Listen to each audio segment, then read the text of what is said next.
Ade baako a mesuro Ghana amanyɔsɛm nya atwem. Na emse nipa bebree no adwen enko ho. Na eduru ba bia ne afa ne se political talk. Ti enkosi daben. Ena ye nkrofo ebe kasa se nkrofo omodo man we. Because free Adkwart Studios. Apostle Dr. Samson J. Kwatin and no chen same way say. Now, Ghana yadru baby a amanyofo no de edi agorache. Debiana because say omo opposition na omo hu no man nia yefam. NDC for our opposition na omo hu de ekoso a enye. Sa na MPP for nso omo ti akira ana omo hu niema timamifo ne FM. Yenya to aba ma omo saba be ka tumi a beka se nya sankrofo na omo asuogya no na omo kasasa ya na eyayi na da yira wo sem ne se emudodo anso eklemu se omo nim Nyankopon omudodo ano eklemu ada se oye Muslim na so oye Christian se oji Nyankopon di na obi a oji nyamedie no ni se ihunu atro ba akokora wo tekrema so na ensem bi a wo kan ne nra na se tumi ba bedi wo nsa na wo yire free wo nsem a wo kan ya na fa he ne yemfa wo nyina oman ya ongani abere no san krofo no yen krofo a yebeso so omo so biemu na ohwe they say NDC mona mo also sana na MPP also no ni ya ka wa se me ka se emre bi asafu bi fra me no mo ka se apostle asa wo ya aye bias asa MPP hu asa mo nko na wo ka na me se na so mo no mo ewo ekuta tumi na ya na eye me ya so the American say nipa bi wo ma we mu a Ghana ho yaw say bibi koso na ye Ghana enha wo mo no eba amanyosem say MPP ana NDC a omo gina wa den say omo defend omo party no ya na eye me ya say they all defending so ye Christiani ya na me say busa mo say anti Bible be no mo kinkan ne kwan be so na Nyankopon fa so ne o mo kasa na nyamisro ben ende wo mu say MPP penso na nya NDC penso mum ya nyintum say enye na nya say MPP penso na nye but aba NDC penso dia ye pentuma dia hye no na ni a omo kana ye pepepe na sidi kroya no ansan meba NDC for so me kyerem bibi MPP na ye vice president the wife Babeka say omo abomodin because on Babefa city no na 4 cities on Babefa no am said about 2 now they call 4 cities and a call ya kokodu 17 no omo use percentage a kire say eno ayesne mra na eye 4 no minim nyina so a omo timi de yes an kwenta no but MPP for to bomodin can say yensika 7 no na ye 4 cities edu 17 no no mo de na ye ya na mo fi say hin for na no mo kasa ya na mo fi say monya class 1 for bi monya kindergarten for bi a afa na mo sua 1 2 3 na mo no mo kasa na ombe kanso ama omanya chidifo aboyensem ama na se wonso yobi a opese ubie nipa nim ye hu se da bi ye concern ye yi a wo monso ji otum se woni nipa bonini na wo ka oman no bone ane esuban bia ema oman no enkoyanimo no na de wasi o se wo na aye oman no tamfo de kodisi ya amwai na yankotie sami jamfi mra na omotie akire na 2020 na sidi no etimi gina aye na utie nsem a na oka o kire se enye MPP modern bi omo abo nemom eye sen ye wiase dwadie ekoso no enti na masidi no atumi agina na nya MPP modern mo na yamfema tutu na idie ho na hunu yie se nya atwem wo ma we mu eso papa Mr. Ofieko.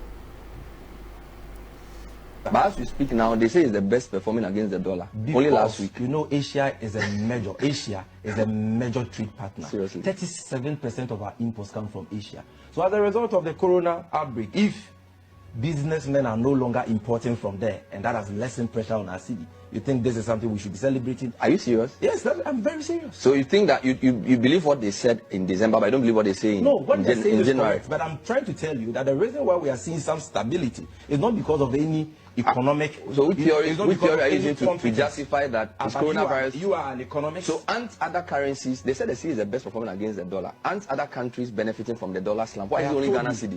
What kind of logic is that? 37% of our imports comes from China.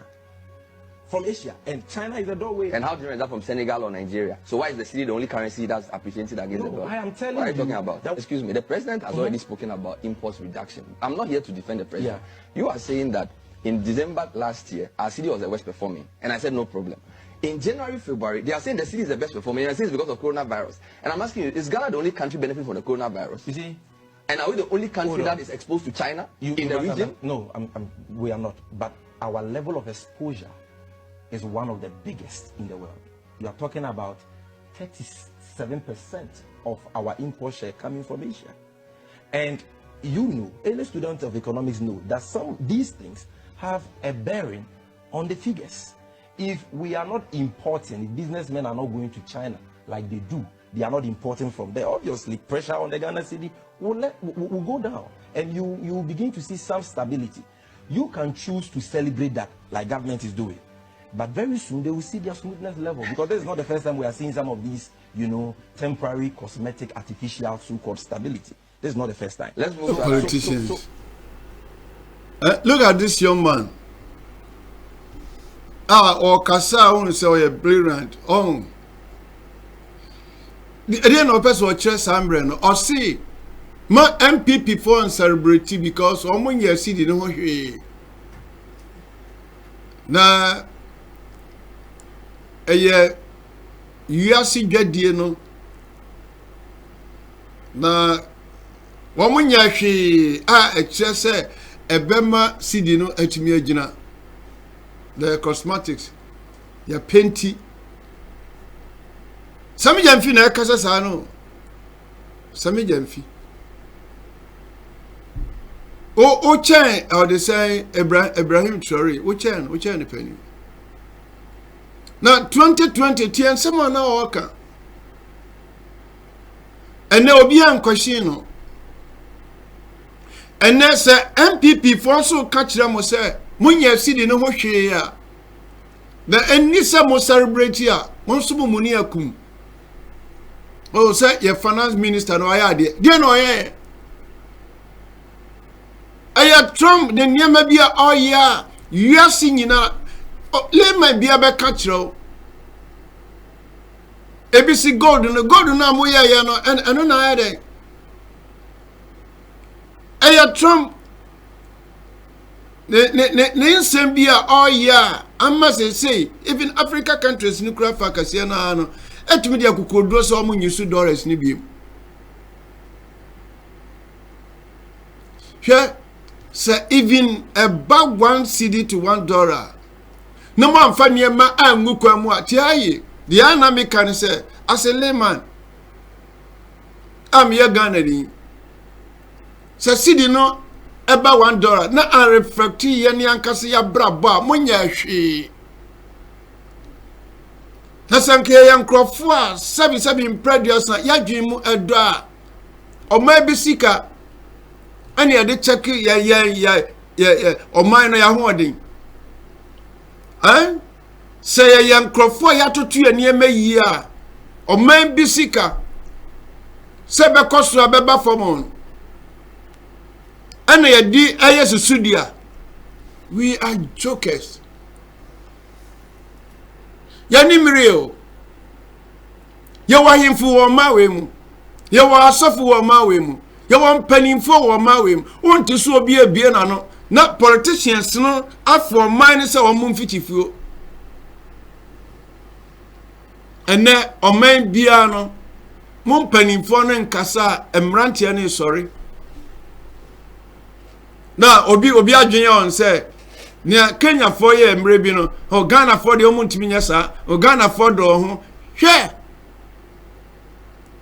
na obi ani hono mo a obetu mirika abranya bibi na epam no so obi ani abre tu mirika niam bebre enti mamo nkoso for man say ye mumfitifuo on nsem a wo kan mre bi ben fie no mo atwamu ene monso no pese mo fa sam ne se mo modern mo adia na mo baaye no mo se mo ti bet so ama nkwala na to chacha ne ho ato mo moto nsuom moto electricity mu cement buo ye sei iron rod buo ye sei abuo kra na ye ne ayetu ye maimu ano ye sei tumi ne come on sir na mo yire free mo nsem a mo kan ne nura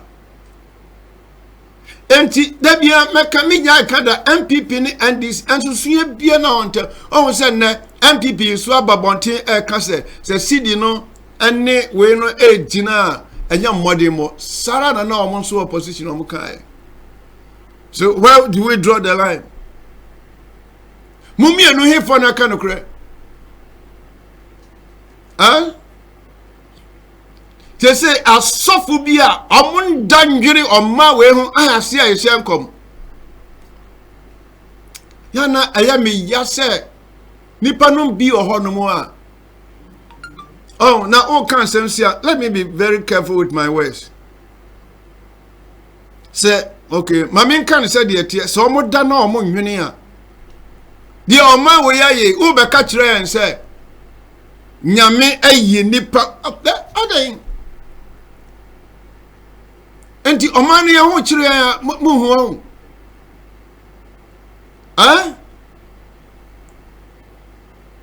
for na kasa hwa amanyokwemi no djuma omudi omawe ya sa kwa hwe video wi emra na NDC for our position kasa omo kasa fa Galamsey hono na yenim ye say yeah, the 2 minutes show within 1 week it will be a thing of the past.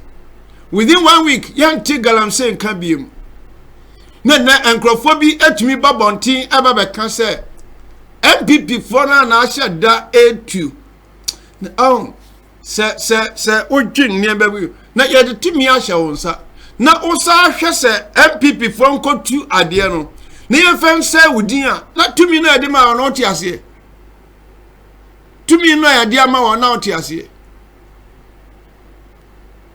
We should be serious as a nation. Ke se yani amre ne yakona grose ya de nani abre bi bepie merci we the president aka o se mrantie nani abre enti ye niema bi a mrantie na nkasa ebepie yenkotie ye president otisu se ni nsemo okan emra na omowo opposition about Galamsey yenkotie na yenhwe de ekoso organa se ni yenhwe se sa amanyokuemienu omo ye ready so ombeboa yen said it is his responsibility. The people of Ghana elected him. He is currently the president of Ghana. and it is his responsibility to deal with Galamsey now. I know that after 7 January 2025, when Ghanaians have voted for me, I will take that responsibility and we will sort out illegal mining. And let me ask you a serious question. It was his responsibility, and now it is your responsibility. The power has been given to you. O see, na ayana said this, or stop Galamsey. Now on the 7th, the 2 men a shower sa obeye. I fed ya uba ya dia o can say, nya dia ye betimi aye no na o say you take it time. It's very painful. And it's so sad.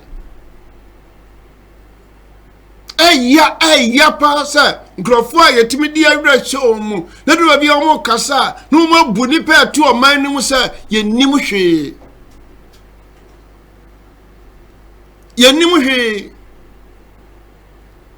Now, somebody there who can say, na yena said it say, there yena responsibility.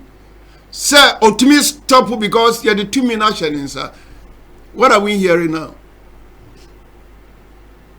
Dear Niati, and can you know you're the target, say, MPP for NA2 Galamsey, and young concotier, the air cost say, see how. Yankodi yankoti na fu ani ko hwade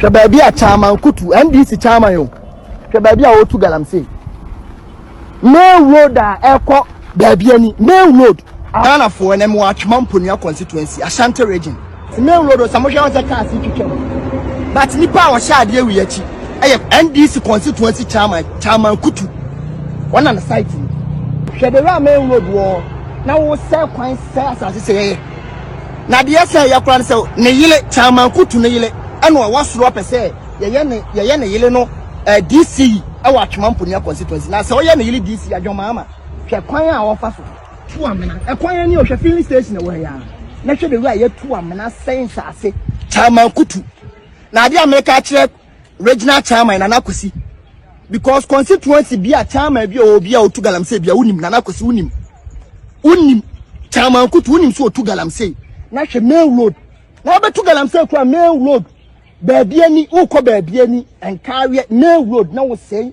as daylight ya ba mu go mu ye adwuma dendenden mi twam na mi hu ya magina mi twa se utu Galamsey kwa kwan wo say ya NDC chairman kutu wo ya constituency chairman o pesa na yele mu ye ni DC na mo de man yele na adwuma o main road na hwe de wa ya tutu around here when you show da bia be kuma si bia na body ahwe Adkwart Studios ati nyame show ye abrantie adwuma oye ho nyame show fa me busa the president the abrantie we de to so ro ho enya MPP na tu Galamsey ni samre no NDC chairman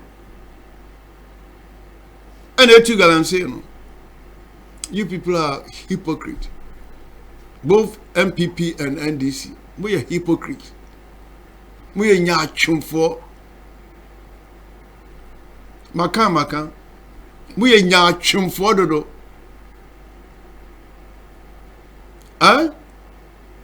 Now, I go for the time or kind say or the presidential unicra bet to so. Ekosi say. Ekosi say. Akonta man ekoso mesi mrebi mia me fa mra no chese me be fie me wira be hu sa me fa or the say kokofu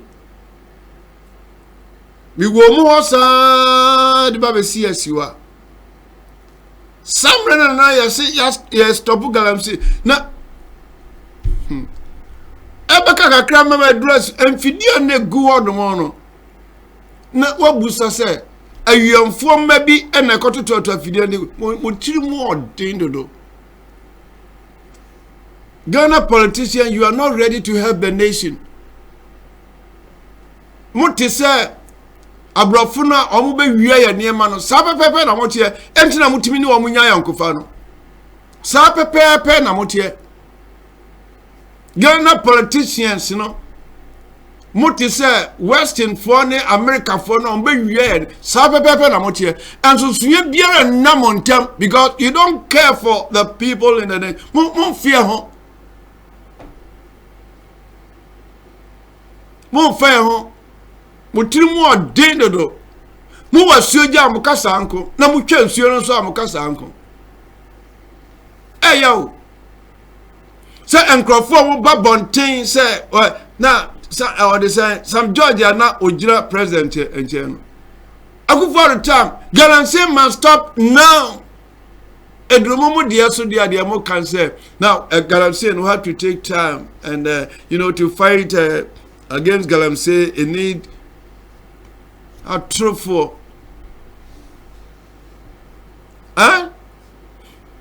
more opposition mo kasa me enkrofo won say enkrofo ye to abama wo mo on beboa hwe me ka kiro say omo sesan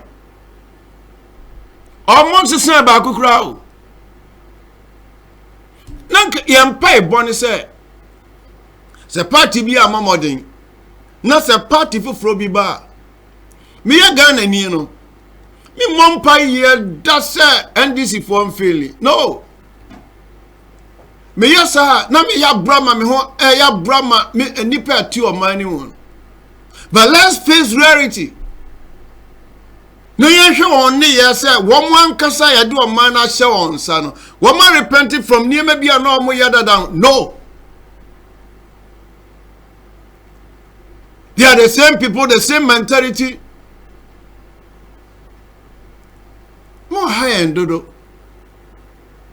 Nanka na tio enka enya nwanwa se Burkina Faso womanye obi abrantie bi a wo ya de na ne nkrofo na bi pekwan ne yina afiri ho. What is wrong with black man? What is wrong with you as a politician? Do you have conscience?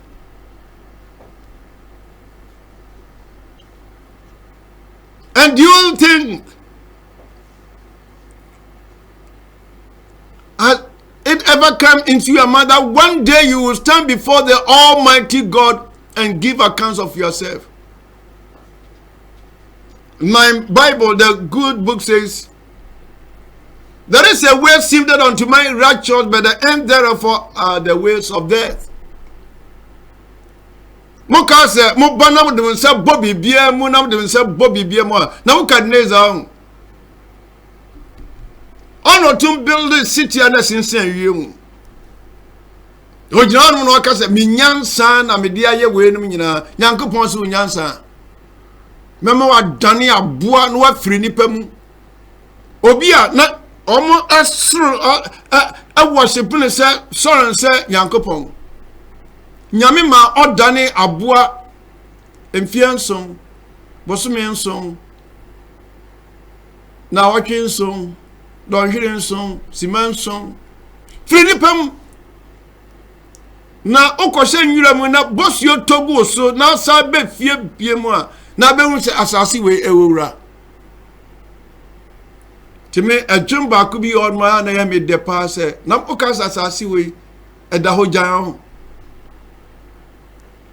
and never na mabonti e chesika ye kan ya wa babonti e kan se wo started se we adwuma na wa 24 years to me come on sir mo ke kan de mo pekire mo kan de pekire je se akatua mo de ma emrantie ni bi wo NDC no na mo sa twam ho ba be kan se MPP fo anja musika is it John Pass or say light you know a car go on money at that she come with it to your man microphone Ibrahim Traore by ministers no or Tiwama Katuasu 30%.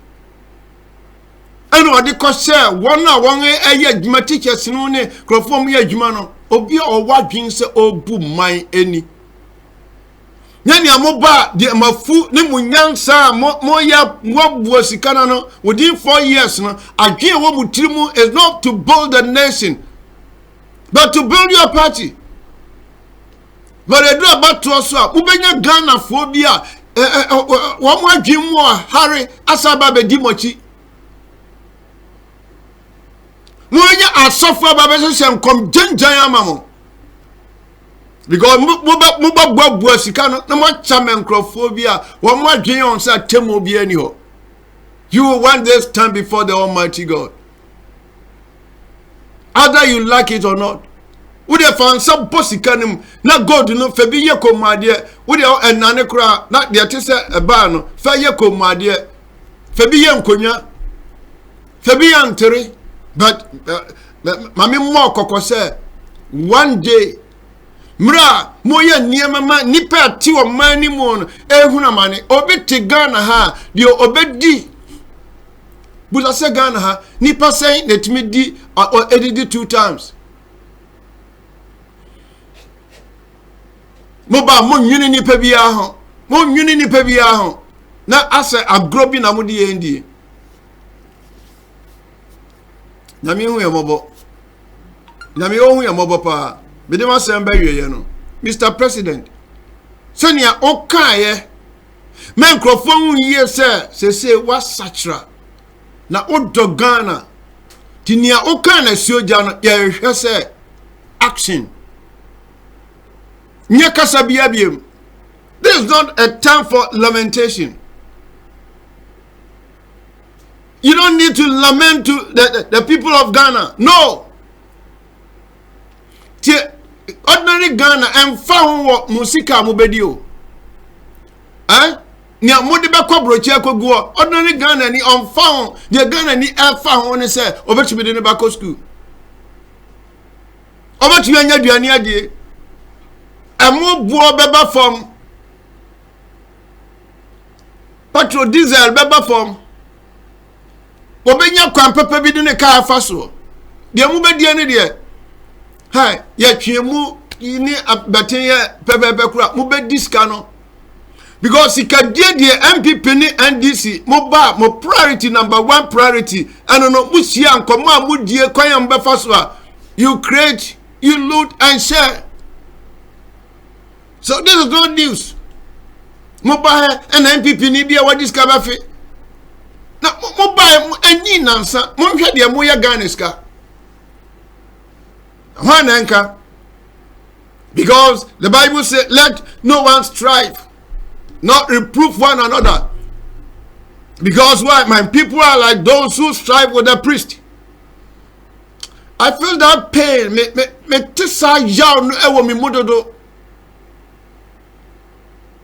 Mumu bi on ma ehia sen ka mu wura Sunday mo. Mumu bi on ma come begin platform so there's no need to mention the name of God. You are using the name of God in vain. There is no fear of God in your life. Mon so yankopon. MPP ni NDC and the media kukodro cancer mon so yankopon. Some yankrofo mo so yankopon can you reaction ni. I feel this pain. I am iya. Some crophobia o hwe won anim a wo ye sen omo kan krepa na so omo ne kwan abo nsa ho. And my Bible said there's no truth, there's no knowledge of God in the land. No kwari ni asase so Nyankopon honim die biere ni asase so. Omo ni tima man nipa kwasem kware ensuo wo ho no mu a nipa ne anantwie ni nwan enum sukuro for all these years. But you won't conform your notness omo good parliament on mu jiska kase. Atwin faskani nyahwe. Ebani abakika kabrofa kase. Amba modia sani abrofo na dwe ye won se ye bema abibifo na ahia ye no muti se o mo pepepe ti penkrofobia o mo koraze ye ne a ye won krofo abibifo ni bi wo ye mu asa na o mo tie anape I don't know me tie sa asem we se sami jamfi o mo na wo kase sidi no enne sidi no aba me se ye bompa ye senka emra na emra senka 1 cedi $1 But say montimi atoto ne ma yi a montimi amfam bom ho safo hene da. It's not a matter of say sikana kwasro na say abafom. Now why should we break because of wait nyansa bie nim because on na ye timono yantimi anya bibi mankrofo ama meto near ti wo say oh say see no kofom see no anyway ko reflecting nipa na brabo nipa na ti on ni mono okodwomu a enema yate so and it's obi rebreti wo we ho a na adwen ye woni tirim ne say ne amoka na ada no say there's no need no Sarah na Sambre there's no need. Please, there's no need. So give us break, man. I really feel this pain. Because here, now, Papa, we are Adumesia. Okay, Sembi, now, Yana me supporting for what Jim Dosa. Was it will take only 2 years to transform this nation. And I stand with him. Na kwambedi akon okasa me kan se niema ewo na kwambedi akon adwimu no obey president it will not take more than 3 years obey the so man because edi adwin papa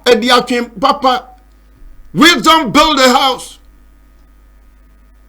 munjai you people should give a break and this is for you better say Sambre yempeka se bia mu Mama omani huna mani. Ene we share West Africa. Amani bebre. I think Namibia as say ono nso agina child. Ono nso the child president or the next form say oma broni biara handi god bia wo mani mu. Muka say emframa fa na ya gudio. Muka say be fa Ghana ho atwe ho ahia saa. Na you concert at your side no. Now soja banya. Na ka wo sami jamfi enya sidi guka mu na wo che. Around Tory or say we are a minister na wo di $1 $2 wo be komo fie mienu. O te ministers na ka tuaso Ghana for the tutum.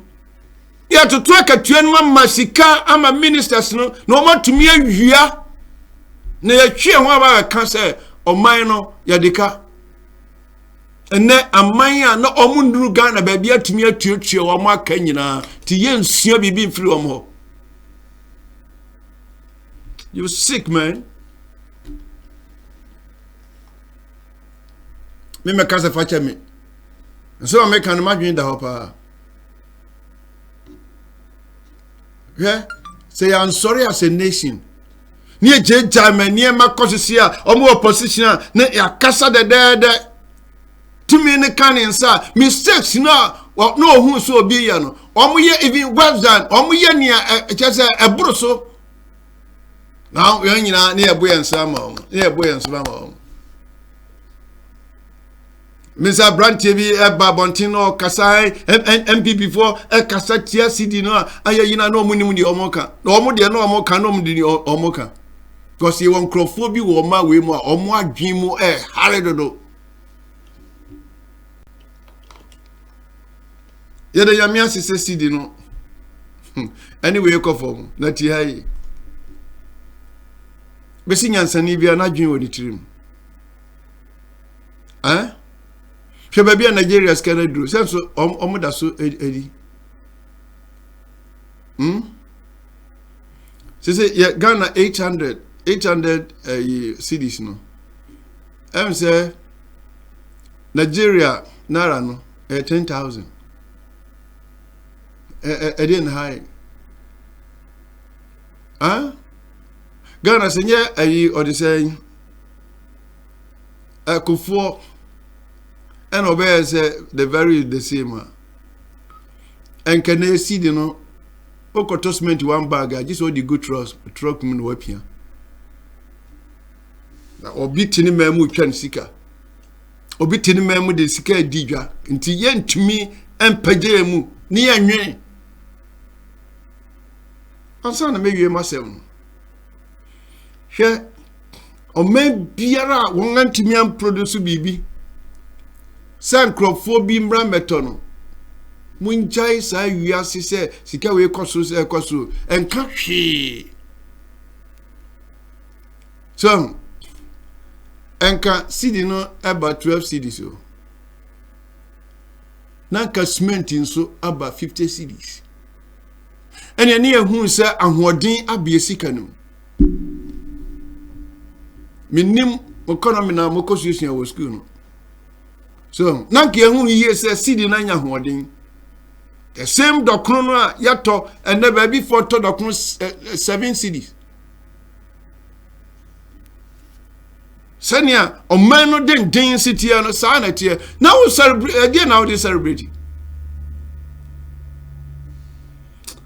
when you shani tie na me din crofo we achi a but they be cancel already sure so nyambre tie na hwe Adkwart Studio bye bye.